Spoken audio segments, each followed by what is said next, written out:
5월은 가정의 달입니다. 5월에 보면은 어린이날도 있고 또 한국에는 어버이날도 있고 또 미국에는 오늘이 마더스데이죠. 그래서 특별히 우리가 부모님께 효도하고 순종하는 자녀들 되시기를 바랍니다. 또 우리 부모님들은 그런 자녀들을 하나님의 말씀으로 양육해 왔듯이 또 권면하고 저들을 또 주님의 이름으로 축복하고 또 기도하는 우리 부모님들 다 되시기를 바랍니다. 이 성경에 보면은요, 하나님이 지으신 기관, 오르가나이제이션 혹은 오르거니즘이라고 하죠. 하나님이 세우신 기관이 두 가지가 있습니다. 그 첫 번째가 가정이고 두 번째가 교회입니다. 그러니까 이 가정이나 교회는 너무나 중요해요. 왜 그렇습니까? 하나님이 손수 지었기 때문입니다. 이 신적인 기관이죠. Divine Organism, Divine Organization입니다. 그러니까 우리가 청춘 남녀가 눈이 맞아서 결혼해서 애 낳고 그래서 가정이 되는 그런 차원이 아닙니다. 예. 우리 믿는 자들뿐만 아니라 믿지 않는 자들도 마찬가지예요. 사실 하나님이 가정을 세우신 것은 하나님이 세우신 거예요. 아담을 지으시고 아담을 보시니 독처하는 것, 혼자 사는 것이 좋지 않다고 보시고요. 아담의 갈비뼈를 빼서 하와를 지으시고 그렇게 가정을 세우셨던 거예요. 교회도 마찬가지입니다. 교회도 독생자 예수 그리스도의 그 보혈로, 그 피값으로, 그분의 죽으심으로, 그죠? 그 십자가의 보혈, 십자가의 은혜로, 그 사랑으로 하나님은 주님의 몸된 교회를 세우셨던 거예요. 그러니까 우리 가정과 교회가 너무나 중요하다. 이 사실을 우리가 이 아침 다시 한 번 더 마음에 새기면 좋겠습니다. 하나님의 모든 관심, 하나님의 모든 마음은 어디에 있는 거예요? 가정에 있다는 거예요. 그리고 교회에 있다는 겁니다. 왜 그렇습니까? 이 가정이나 교회는 하나님의 창조 질서와 구원의 언약이 스며들어 있을 뿐만 아니라 하나님의 영광이 그곳에 나타나기를 하나님은 기뻐하시기 때문입니다. 하나님이 지으신 거예요. 하나님이 세우신 겁니다. 거꾸로 보면은요, 그렇기 때문에 하나님이 가장 소중하게 여기시고 하나님이 가장 중요하게 생각하시는 그 가정과 교회, 하나님이 늘 언제나 마음속에, 심장 속에 지키기를 원하시는 그 가정과 교회라고 한다면 하나님의 대적자, 타락한 천사, 루시퍼, 공중권세 잡은 악한 영, 그 사단 마귀가 타겟으로 삼고 늘 언제나 공격하려고 하는 대상은 무엇이었겠습니까? 창조 이래로 지금까지 예수님이 오실 그 재림의 순간까지 변함없는 거예요. 사단이, 마귀가 늘 언제나 공격해서 파괴하고 왜곡시키고 무너뜨리려고 하는 것은 뭐예요? 하나님의 영광이죠. 그러나 하나님께 직접 할 수 없으니까 하나님이 가장 소중하게 여기시는 그 가정을 허물어뜨리기를 원하는 거예요. 하나님이 가장 소중하게 생각하시는 그 교회를 무너뜨리기를 원하는 거예요. 그러니까 성경에 보면 창세기 멀리 가지 않아도 됩니다. 창세기 2장, 3장 내용을 보시면은요, 어떤 내용입니까? 사단이, 마귀가 가정을 공격하는 거예요. 하와를 공격하고 아담을 공격하고 유혹하고 미혹해서 하나님께 불순종하게 하고 하나님께 죄를 짓게 하고 타락하게 해서 가정이 깨어지는 것. 하나님이 손수 지었음에도 불구하고 하나님의 창조의 섭리가 있는 그 가정임에도 불구하고 뭐예요? 그 안에 죄가 들어오니까 어떻게 가정이 파괴되어지고 어떻게 그와 같은 부작용과 그와 같은 이런 부작용이 나타나는지 우리는 성경을 통해서 볼 수가 있는 거예요. 오늘날까지도 마찬가지입니다. 70년대, 80년대, 60년대도 마찬가지죠. 전통적인 가정의 개념이 땅에 추락했어요. 미국만 그런 줄 알았어요. 한국도 마찬가지입니다. 지금은. 가정이 파괴되어져 깨어지는 거예요.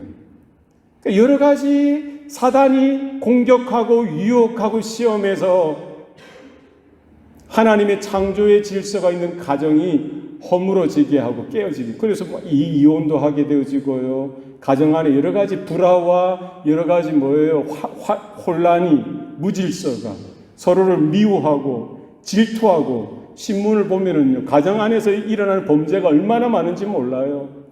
예?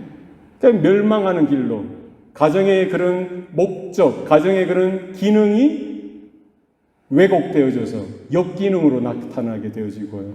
오늘날 세대, 젊은 세대들은 그러니까 결혼도 하기 싫은 거예요. 그죠? 그래서 싱글로 살아가는 게 편하다는 거예요. 그는 비성경적인 겁니다. 네. 그죠? 사단은 그것을 노리는 거예요. 이 세대의 풍조를 만드는 겁니다. 이 세대의 트렌드로 만들어버린 거예요. 그러니까 한국도 마찬가지고 미국도 전 세계 젊은이들이 그냥 싱글로 그냥 혼자서 인조이하면서 살아가는 것, 그게 이제 쿨한 것처럼 이렇게 여기도록 만드는 거예요. 오늘날에는 또 어떻습니까? 동성애. 하나님이 창조 때 분명히 한 남자와 한 여자를 지으시고 결혼하게 하셨는데요. 오늘날에는 어떻게 합니까? 남자가 남자를, 여자가 여자를 동성으로 결혼해도 괜찮다고 합법화해버린 이런 세대입니다. 이게 쿨한 줄 알고 하나님의 창조의 정면으로 도전하고요, 반역하는 이 세대의 모습을 성경은 여전히 고발하고 있는 거예요. 우리 자녀들, 우리 성도들, 우리 교회는 그 사실에 대해서 분명히 알아야 됩니다. 허물어져 가고 있는 이 가정의 모습에 대해서. 이와 같은 영적인 끊임없는 도전과 공격에 대해서, 그 배후에 역사하는 사단과 영적인 존재에 대해서 우리는 파악하셔야 돼요. 뿐만 아니라 교회도 마찬가지입니다. 예? 교회의 여러 가지 거짓 선생들, 거짓 선지자들, 프로스페리티 가스펠을 이야기하고요, 복음과 관계없는, 정말 하나님과 관계없는 스스로가 높임바 되어지고요, 자아의 욕구, 자신의 쾌락을 추구하는 것을 강단에서 이야기하고요. 그러면서 어디로 가는 겁니까? 자아숭배. 꼭 나무를 보고 비나이다 해서 그것만 나쁜 게 아니죠. 우리 안에 있는 정욕대로, 내 자아대로, 내 욕망대로 살아가려고 하는 그런 모습들이 우리 안에, 교회 안에 비일비재한 메시지로 드러나게 하는, 뿐만 아니라 외부적으로 공격하고 내부적으로 유혹하는 이와 같은 시절이 되었다는 거예요. 오늘 본문에 보면 사도 바울이 거기에 대해서 이야기하고 있는 겁니다. 초대교회 가운데 2000년 전 1세기 그 초대교회 가운데 교회를 공격하고 교회를 핍박하고 교회 가운데 유혹하고 시험하는 일들이 많았던 거예요. 오늘 사도 바울은 뭐라고 이야기하고 있습니까? 그러므로 주 안에서 갇힌 나는 너희를 권하노니. 지금 사도 바울이 뭐라고 이야기하고 있어요? 주 안에서 갇힌 나는 너희를 권하노니. 지금 사도 바울이 에베소 교회 성도들을 향하여 편지를 쓰고 있는데요. 사도 바울이 이 편지를 쓰고 있는 장소가 어디냐는 거예요. 장소가 어디입니까? 로마 감옥에서 쓰고 있어요. 로마의 죄수로서 지금 로마 지하 감옥에 갇힌 사도 바울이 지금 에베소에 과거에 자기가 선교했던, 전도했던, 그래서 한 사람 한 사람을 구원해서 주님의 몸된 교회로 세웠던 그 에베소 교회를 향하여 지금 편지를 쓰고 있는 거예요. 그들 가운데 적지 않은 자들이 믿음을 떠나게 되어지고 교회 안에 여러 가지 이단과 거짓 선지자들, 거짓 선생들이 들어와서 유혹하고 있고요. 환경적으로, 외부적으로는 유대인들은 유대인들대로 공격하고 핍박하고, 이방인들은 이방인들대로도 조롱하고, 불이익을 주는 이런 환난 속에서 어떻게 믿음을 지켜야 하는지에 대해서 이야기하고 있는 거죠.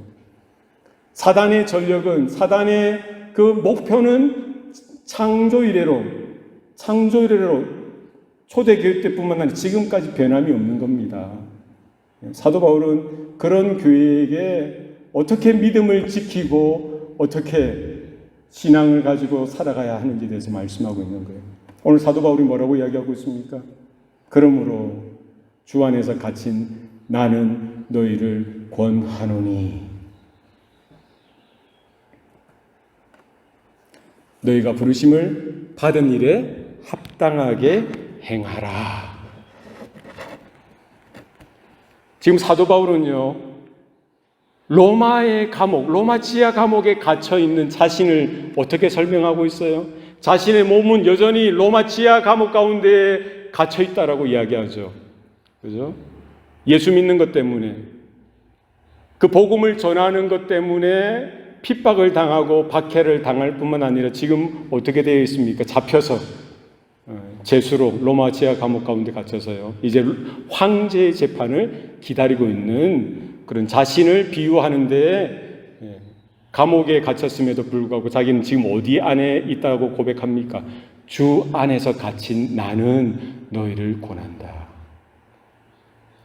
사단의 그런 핍박과 박해가 있음에도 불구하고 여전히 내 몸은 로마 감옥 가운데 갇혔음에도 불구하고 사실은 뭐라는 거예요? 나는 지금 주님의 안에 거해 있다는 거예요. 주님께서 나를 붙들어 주시고 주님께서 나를 보호하시고 주님께서 나를 책임져 주시고 계시다라고 이야기하고 있고요. 사도 바울뿐만 아니라 바로 그 주님이, 그 하나님께서 사도 바울뿐만 아니라 그 초대교회, 그 에베소 교회를 붙들고 계시고 보호하시고 지키고 계신다. 이 사실에 대해서 말씀하고 있는 것이죠.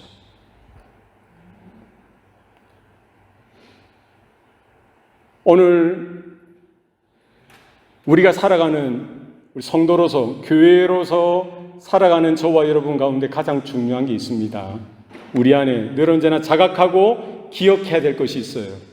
오늘 사도 바울이 말씀하고 있는 것입니다. 그 어떤 유혹이나 핍박 속에서도 우리가 흔들리지 아니하고 우리가 믿음을 지킬 수 있는 그 근거가 어디에 있느냐? 어디에 있다는 거예요? 오늘 본문 말씀에 부르심에 합당한 일을 행하라 라고 하고 있죠. 그죠? 오늘 본문 말씀 보실까요? 너희가 부르심을 받은 일에 합당하게 행하라. 그죠? 부르심에 받은 합당한 일을 행하라는 거예요. 이 부르심, 누가 불러주신 겁니까? 누가 불러주신 거예요? 누가 불러주신 거예요? 누가 불러주신 거죠? 하나님이 불러주셨다는 거예요. 하나님의 부르심.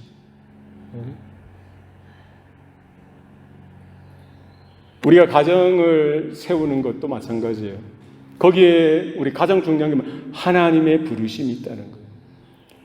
남녀 청춘이 눈이 맞아서 그렇게 가정을 세우는 게 아니에요. 그죠? 우리가 원해서 우연하게 어떻게 태어나다 보니까 이 부모님 밑에 태어나고 어떻게 태어나게 보니까 이런 자녀가 태어나고 그게 아니죠. 하나님이 남편으로 불러주시고 아내로 불러주셨습니다. 마찬가지로 부모로 불러주시고 자녀로 불러주셨습니다. 누가 불러주셨어요? 하나님이 불러주셨다는 거예요.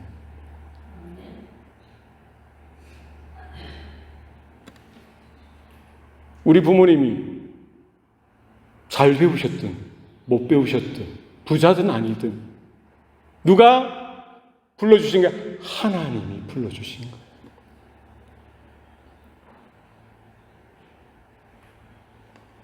여러분에게 자녀를 허락하신 건 누가 주신 거예요? 여러분이 알고 태어나게 한 겁니까? 아니에요.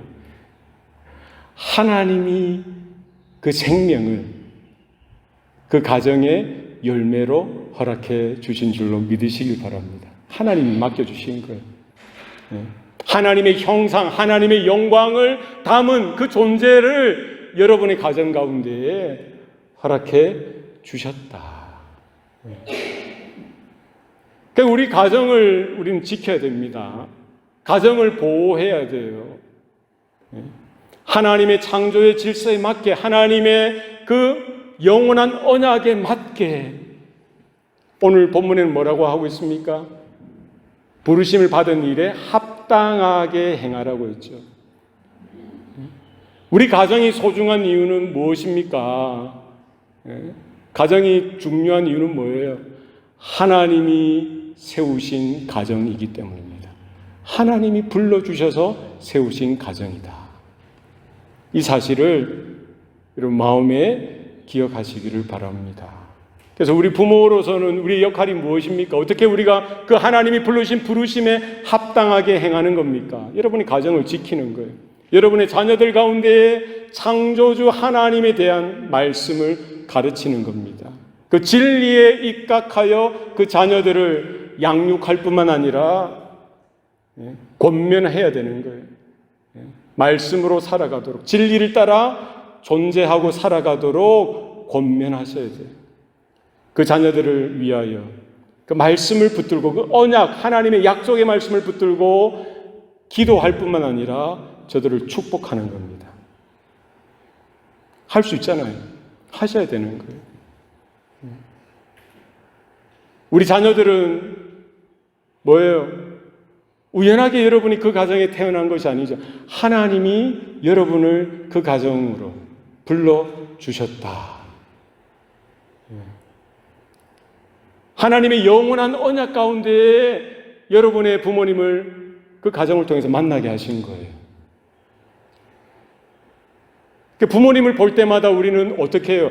하나님의 대리자로서 자녀들을 하나님께서 그 부모에게 맡기셨거든요. 그러니까 우리는 부모를 대할 때 뭐예요? 우리 생명의 그 근원이 부모에게 있고 그 부모는 또 그 위에 부모에게 있고요. 그 생명은 또 계속 거슬러 올라가다 보면 그 모든 생명의 근원은 어디에서부터 오는 거예요? 하나님께로부터 오는 거죠. 그러나 우리는 이런 영적인 질서, 창조의 질서를 깨닫고 인정하여서 부모님을 대할 때 단순히 윤리적인 도덕적인 차원에서 부모를 공경하고 부모님께 순종하라는 이 차원이 아니라 우리는 창조 질서, 하나님의 영적인 질서에 맞추어서 모든 생명의 근원이 하나님께 왔기 때문에 어떻게 왔어요? 하늘로부터 뚝 떨어져서 왔습니까? 아닙니다. 저와 여러분은요, 누구든지 여러분이 잘났든 못났든, 여러분이 부모님이 잘나셨든 못나셨든, 상관없이 우리 모든 사람은 누가 있어요? 엄마가 있고 아빠가 있는 거예요. 부모님이 계신 거예요. 그 사실을 통해서 우리는 뭐예요? 우리의 생명은 뭐예요? 내가 잘나서 내가 이 땅에 존재하는 사람은 없습니다. 그죠? 하나님이 여러분에게 생명을 주시는데 그 생명을 누구를 통해 주셨어요? 그 아버지, 어머니, 하나님의 대리자 되는 그 부모를 통해서 여러분에게 생명을 허락해 주셨다는 거예요. 이 사실 하나만으로도 우리는 뭐예요? 하나님을 공경하듯이, 우리 영의 아버지이신 하나님을 공경하듯이 성경은 뭐에 대해서 이야기하고 있습니까? 내 부모를 공경하라. 십계명에 나와 있고요.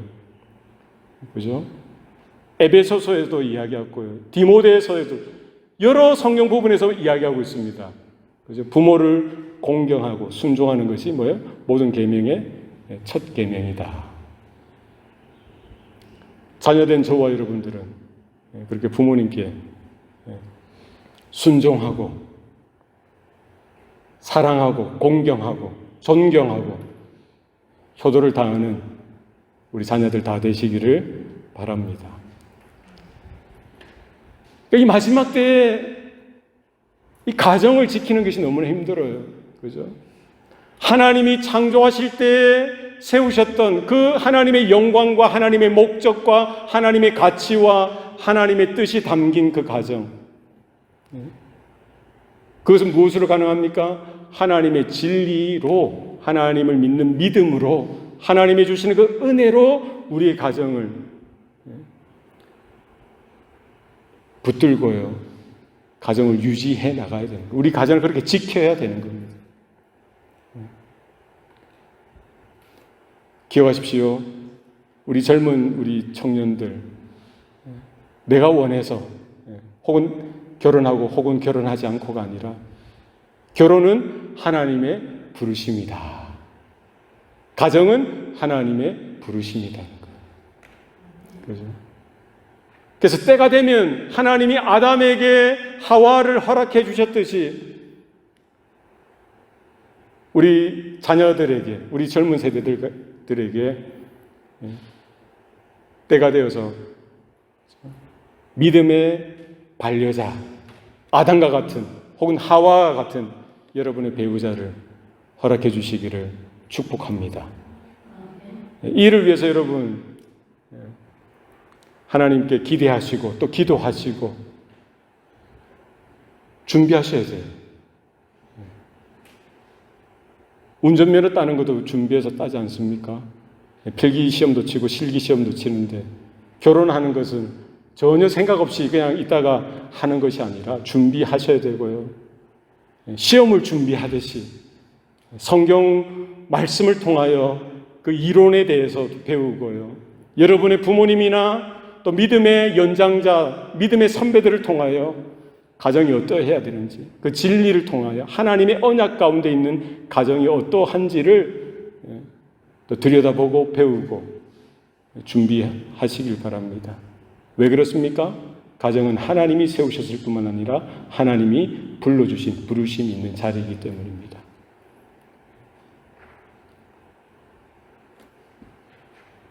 너희가 부르심을 받은 일에 합당하게 행하라. 가정이 그렇다는 거예요. 우리 교회도 마찬가지입니다.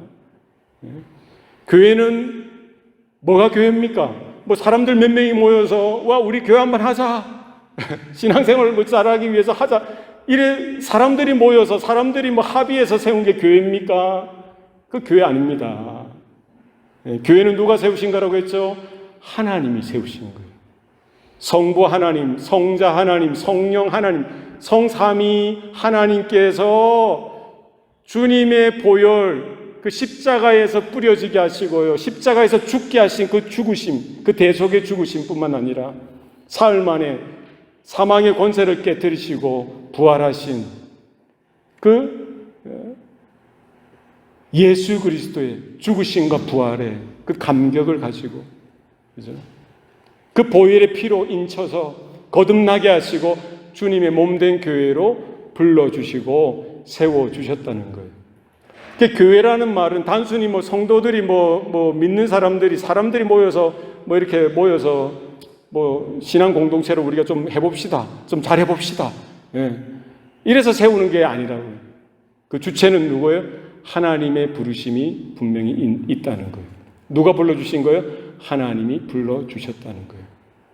교회라는 단어가 그렇습니다. 교회 헬라어로는 에클레시아입니다. 한번 따라해 보시겠습니다. 에클레시아. 네. 이 에크와 클레시아의 합성어예요. 에크는 우리 영어 단어의 EX라는 단어이죠. EX, out of라는 말이에요.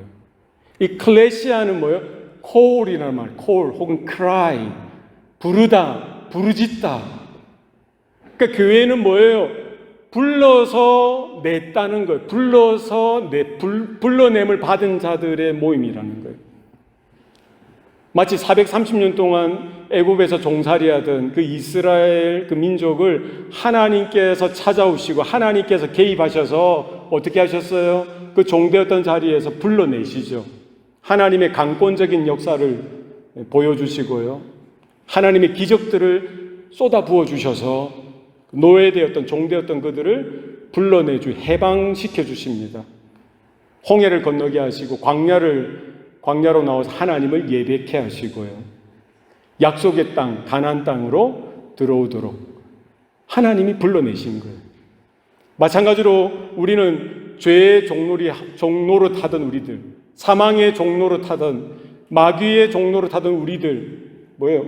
진짜 이 죄 가운데 질퍽하게 허덕이던 우리들, 절망 가운데 어둠 속에 있던 우리들을 하나님께서 예수 그리스도를 통하여 진리의 빛을 비춰주, 복음의 소식이 들려지게 하셔서 강권적으로 건져주신 거예요. 불러내주신 거예요. 그게 바로 교회라는 겁니다. 우리 모두를 하나님이 성도로 불러주셨어요. 할렐루야. 네. 목사로 부르시고 또 여러 직분자로, 장로나 권사나 집사로 혹은 성도로 불러주셨다는 거예요. 가장 중요한 건 뭐예요? 우리 각 개인이 하나님을 믿는, 예수님을 믿는 성도, 신자로 불러주셨다는 거예요. 이 부르심에 합당하게 행하라는 거예요.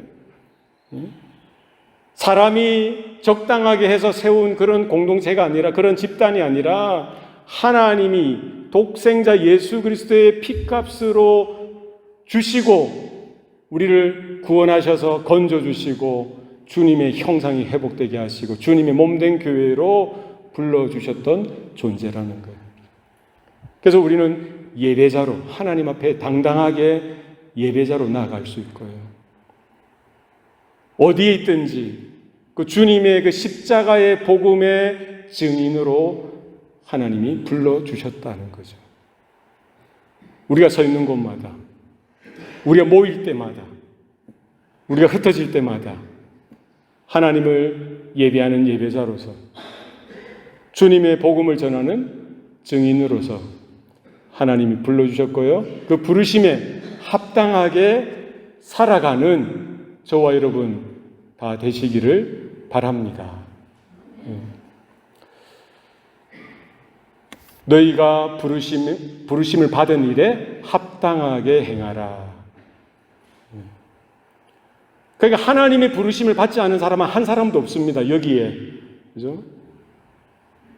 사도 바울이 이 NIV 성경을 보니까 뭐라고 이야기하고 있냐면요. I urge you to live a life worthy of the calling you have received 라고 되어 있어요. 그러니까 하나님이 우리에게 주신 그 부르심, 하나님이 불러주신 그 부르심을 누가 받았어요? 교회된, 성도된 저와 여러분이 다 받으셨어요. 우리는 살아가는데요, 우리가 믿음이 있다고 믿음으로 살아가는데 우리는 어떻게 살아가야 되는 거예요? 하나님이 불러주신 그 부르심에 맞는, 그 부르심에 합당한 모습으로 살아갈 것에 대해서 말씀하고 있죠. 그래서 우리가 가정생활뿐만 아니라 교회 생활도 마찬가지고요. 거기에서만 멈춰서는 안 되죠. 세상에서, 우리가 캠퍼스에서 살 때도 마찬가지고, 직장생활, 사업을 할 때도 마찬가지고, 세상에서 살아가는 모든 삶의 영역에 있어서 우리는 뭐를 확인해야 됩니까? 우리가 받은 그 부르심이 있다는 사실을 확인하셔야 돼요. 그러니까 우리가 살아가는 모든 삶의 일들, 이 모든 일들은 뭐예요? 그냥 우연하게 우리가 하게 된 일이 아니라 그 일은 누구로부터 주신 거라는 거예요? 하나님으로부터 우리가 부르심을 받아서 우리에게 맡겨주신 거라는 거예요. 이 사실에 대해서 아셔야 돼요. 아빠로서도 마찬가지고, 엄마로서도 마찬가지고요. 직장인이면 직장인으로서도 마찬가지고, 여러분이 학생이면 학생으로서도 마찬가지예요. 사업을 하면 사업으로서도 마찬가지입니다. 운동을 하면 운동을 하면서도 마찬가지예요. 모든 일은 뭐예요? 하나님이 불러주셨고 맡겨주신 일이다는 거예요. 이 칼빈은 그것을 뭐라고 이야기했습니까? 직업 소명설이라고 했어요. 부르심, 하나님이 불러주신 거예요. 그 부르심 뭐예요? 소명이라는 거예요. 세상 사람들이 살아가는 몇 대로 걸쳐서 그 일을 하게 되어서 이런 장인의식 그 정도 수준이 아니라 우리가 하는 모든 일은 뭐예요? 하나님이 나에게 맡겨주신 일이다. 이 사실, 이 부르심을 확인하고 그 의식을 가지고 그 소명의식, 그 calling이라고 하죠. calling, vocation이라고 하죠. 여러분 직업을 vocation이라고 하죠. 단순히 내가 원해서 내가 잘하니까 이게 좀 돈이 되니까 내가 이렇게 취직해서 일하는 그 차원이 아니라, 비록 우리가 열심히 공부해서 좋은 직장에 혹은 좋은 사업을 한다고선 치더라도 우리 믿는 자들, 우리 성도들은 그 의미를 아셔야 되는 거예요. 그 배후에서 허락하시고 그 배후에서 불러주신 하나님이 계시다는 사실을 기억하셔야 되는 거예요. 그 의식이 우리 가운데 있어야 됩니다. 그래서 여러분이 공부하는 것도요, 그냥 때가 됐기 때문에 공부하고 유학하기 때문에 유학하고 그게 아니라, 세상 사람들은 그렇게 이야기할 수 있지만 믿는 자들, 성도들, 교회들은 어떻게 여러분을 그 인생을 해석해야 되느냐, 여러분의 일을 해석해야 되느냐, 이 영적인 이해를 가져야 되느냐. 이건 뭐야? 하나님이 나를 이 자리로 불러주셨다는 거예요. 하나님이 나를 이 전공으로 불러주셨다는 거예요. 어떻게 하다 보니까 내가 케미스트리를 하게 되고, 어떻게 하다 보니까 성준이 뭐하지? 아키텍트를 하는 거잖아요. 우연하게 내가 이 일을 뭐 어떻게 좋아하게 되고 뭐 어떻게 떠밀려 가듯이 뭐 하게 된 게 아니라, 준영아 어떻게 동의하겠니? 케미스트리 그 얼마나 힘들어요. 매번 물어보잖아요. 아직 살아있니? 아직 시험에 허덕이지 않니? 살아있니? 어려운 공부, 어려운 학문, 하기 싫은, 정말 피하고 싶은 그 학문임에도 불구하고 뭐예요? 그것을 내가 지금 하고 있는 건 뭐예요? 누가 불러주신 거예요? 누가 그 자리로 여러분을 두신 거예요? 하나님이 여러분을 그 자리에 두신 거예요. 그 공부를 하도록, 그 학문을 하도록. 우리 모든 성도들의, 모든 교회의 삶의 걸음걸음은 누가 불러주신 거예요? 하나님이 살아계셔서 그 자리로 여러분을 한 스텝 한 스텝 불러주시고 인도하신다는 사실을 우리는 기억해야 됩니다. 내가 잘하느냐 못하느냐는 그 다음 문제예요. 나를 불러주신 분이 하나님이신 줄을 우리가 알고 인정하고 그분을 더 신뢰하고 그분을 더 의지하고 그분을 더 믿고서 믿음으로 그래서 행하는 거예요. 하나님께 은혜를 구하는 거예요. 하나님께 지혜를 구하는 거예요. 하나님 도와주세요. 하나님 지혜 주세요. 하나님 이 걸음 가운데 하나님이 보내주시고 불러주셨으니 하나님께서 간섭해 주세요. 하나님이 가르쳐 주세요. 우리는 구할 수 있는 거죠. 성경 분명히 믿는 저와 여러분들에게 이렇게 말합니다. 먹든지 마시든지 무엇을 하든지 다 하나님의 영광을 위해서 하라고 하죠. 너희는 무엇을 먹을 것인가 무엇을 마실 것인가 염려하지 말고 너희는 먼저 그의 나라와 그의 의를 구하라. 그리하면 이 모든 것을 너희에게 더하시리라. 우리 믿음의 근거가 어디에 있습니까? 믿음의 내용이 무엇입니까? 우리 믿음의 목적, 방향이 무엇입니까? 그것은 하나님의 부르심이라는 거예요. 내가 대단해서도 아니고요. 우리가 엄청나서도 아닙니다. 하나님이 불러주셨기 때문에 여러분의 가정으로 또 이 교회로 여러분 한 사람 한 사람 불러주셨기 때문에 우리가 존재하고 있는 것이고요. 우리가 이렇게 있는 거예요. 여러분의 캠퍼스로, 여러분의 그 직업으로, 여러분의 그 전공으로 하나님이 맡겨주시고 불러주신 거예요. 그 일이 크냐 작으냐 이건 둘째 문제라고요. 5달란트일 수도 있고 2달란트일 수도 있고 1달란트일 수도 있습니다. 우리는 누구를 의식해야 되는 거예요? 나를 불러주신 그 하나님을 의식하고요. 하나님 앞에 정직하고 하나님 앞에 신실하고 하나님 앞에서 최선을 다하고요.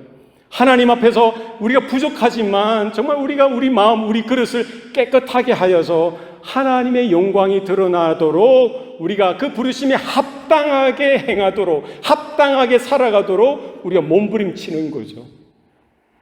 그때 하나님은 기뻐하시고 칭찬하시고 그런 우리 삶을 통하여 그런 우리 순종을 통하여 하나님이 영광 받으시기를 기뻐하실 줄로 믿습니다.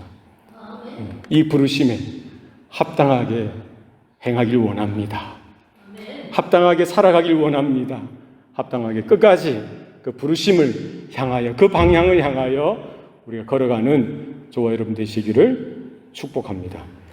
우리 한번 합심해서 기도하면 좋겠습니다. 우리 인생을 한번 돌아보면서 또 앞으로 우리가 살아갈 또 혹은 우리에게 남겨진 그 인생의 세월을 한번 계산해 보면서요.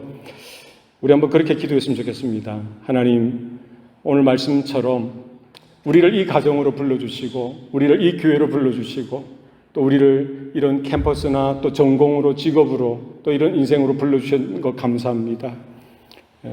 이제는 부족하고 연약하지만 이제 하나님이 오늘 말씀을 통해서 그 하나님의 부르심을 더욱더 확신하고 확인하고 정말 그 부르심 하나님께 더 충성하고 그 하나님이 기뻐하시는 하나님이 칭찬하시는 그런 삶으로 우리가 믿음으로 살아가길 원합니다. 하나님 그런 은혜를 더하여 주옵소서. 그런 지혜를 더하여 주옵소서. 하나님 그와 같은 하나님 동행하시고 걸음걸음 주장하시는 일들이 나타나게 하여 주옵소서. 우리 합심해서 통성으로 기도하시겠습니다.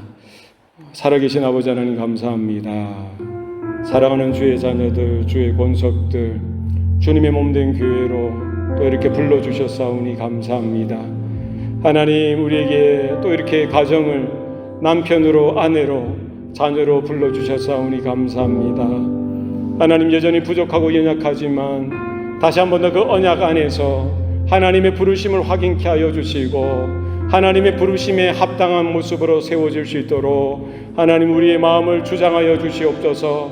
우리의 생각을 주장하여 주시옵소서. 내가 원하고 내가 선택하고 내가 욕망하고 내가 기대하는 방향을 향하여 나가는 것이 아니라 하나님이 불러주셨고 하나님이 불러주신 그 삶의 자리로, 또 우리에게 있는 이 공부나 학업이나 학문이나 또 여러 가지 직장이나 사업이나 여러 가지 모든 삶의 영역에 있어서 하나님이 불러주시고 하나님이 맡겨주셨다는 사실을 우리가 깨닫게 하여 주셔서 두렵고 떨림으로 또 겸손하여서 주님을 섬기며 주님께 충성을 다하며 먹든지 마시든지 무엇을 하든지 하나님의 영광을 위하여 살아드리는 우리 사랑하는 자녀들 되어지게 하시고 성도들 되게 하여 주시옵소서. 주님 도와주시옵소서.